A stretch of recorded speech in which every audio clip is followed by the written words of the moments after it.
Hello friends, welcome to Cooktails. আজ আমি আপনাদের সাথে শেয়ার করে নিচ্ছি সয়াবিনের দারুণ টেস্টি একটা রেসিপি। একটু অন্যরকম এই রেসিপিটা আমি কিভাবে বানাই তা জানতে আমার ভিডিওটি শেষ অবধি দেখতে থাকুন। ফুটন্ত গরম জলে সয়াবিনগুলোকে মিনিট 3-4 সেদ্ধ করে নেব। এরপরে জলটা ঝরিয়ে ঠান্ডা হলে সামান্য তেল দিয়ে সয়াবিনকে 3-4 মিনিট ভেজে নিচ্ছি, এতে সয়াবিনের কাঁচা গন্ধটা চলে যাবে।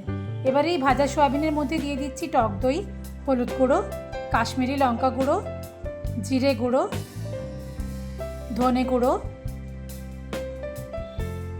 গরম মশলা গুঁড়ো, গোলমরিচ গুঁড়ো আর সামান্য কসুরি মেথি। সব কিছু একসাথে ভালোভাবে মাখিয়ে নিয়ে মিনিট 10 ম্যারিনেট হতে দেব। আমার বানানো অন্যরকম স্বাদের সয়াবিনের এই রেসিপিটা যদি আপনাদের ভালো লাগে তাহলে অবশ্যই লাইক কমেন্টের মাধ্যমে তা আমাকে জানাবেন। আপনাদের করা একটা লাইক বা কমেন্ট আমাকে নতুন নতুন রেসিপি ট্রাই করতে খুবই মোটিভেট করে। এরপরে মূল রান্নাটা শুরু করছি। কড়াতে সর্ষের তেল গরম করে ফোড়ন দিয়ে দিলাম দারচিনি আর এলাচ। এরপরে পেঁয়াজ কুচি দিয়ে লালচে বাদামি করে ভেজে নেব।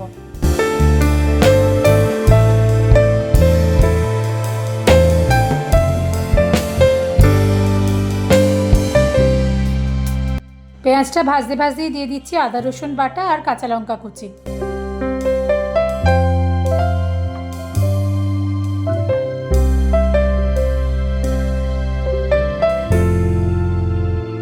দিয়ে দিলাম স্বাদ মতো নুন।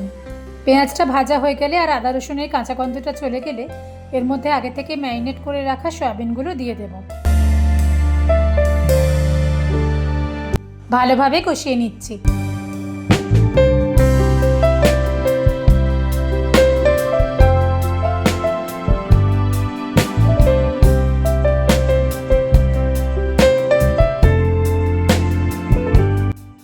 মিনিট 3-4 কড়াইতে চাপা দিয়ে রান্নাটা হতে দেব।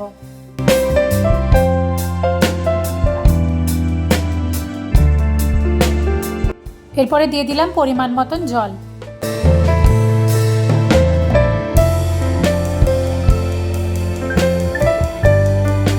দিয়ে দিচ্ছি স্বাদ মতন চিনি।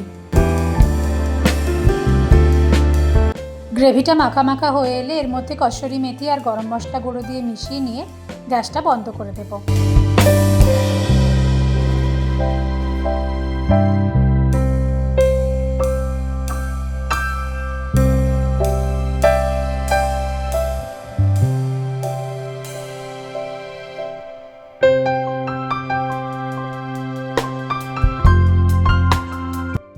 তৈরি হয়ে গেছে আমাদের আজকের রেসিপি, একটু অন্যরকম স্বাদে সয়াবিন কারি। এই রেসিপিটা ভাত, রুটি, লুচি, পরোটা সব কিছুর সাথে খেতেই বেশ ভালো লাগে।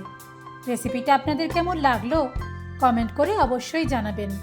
যদি ভালো লেগে থাকে ভিডিওটা লাইক আর শেয়ার করে দেবেন। আর আমার চ্যানেলটা সাবস্ক্রাইব করতে ভুলবেন না যেন। খুব শিগগির আসছি নতুন রেসিপি নিয়ে। টাটা।